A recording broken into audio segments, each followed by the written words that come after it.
I think initially we were looking at a way to develop a center that could support instructional design for teaching at a distance, and we realized we had gotten into it as an institution in a big hurry, and that was a piece we were missing, that we were relying on faculty to set up their own courses and design them, and not just set up the pedagogy aspect of it, but also the look, function, and feel of the websites and everything. And that was a pretty heavy lift.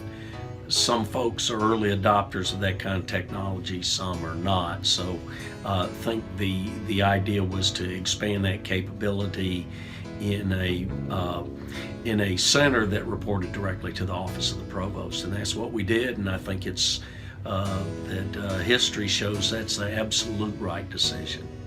The first need that we saw with once it came under the Vice President for Academic Affairs was to try to develop distance learning into a formal program, to try to recruit more staff, to try to provide more assistance and training for faculty. Amy came into her position close to the same time that I came into mine. Very quickly after that, I think, we ended up hiring both Jan Haney and Jeff Coach, and immediately I began seeing a very different response from the faculty and staff on our campus, so that the feedback that we were getting about the work that was being done was very positive. So after I talked to the chairs, I went back to talk to Dr. Roberts and Dr. Hackett and Mark Flynn, who was my boss at the time, and recommended that we kind of start from the ground up, and we start with forming a department with a new name, which is how Center of Online Learning came about. Amy, I think, went to Tom Hackett and had a discussion, and his idea was come up with a cool name.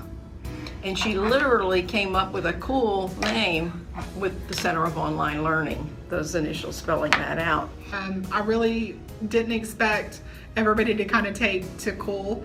It was something that just everybody really ended up loving, and I think it's really kind of very well labeled what we get to do, what our department gets to do. I think we get to do some very cool things, and we get to take part in innovative things on campus, working with faculty and helping them produce courses that can incorporate some of those innovative teaching strategies online. And we were given some funds, some end-of-year funds to renovate. At the time, we were in this kind of basement style space that was really meant for storage, and it wasn't really a department, and so we were given some funds to do construction and to renovate our space and really turn it into a real department.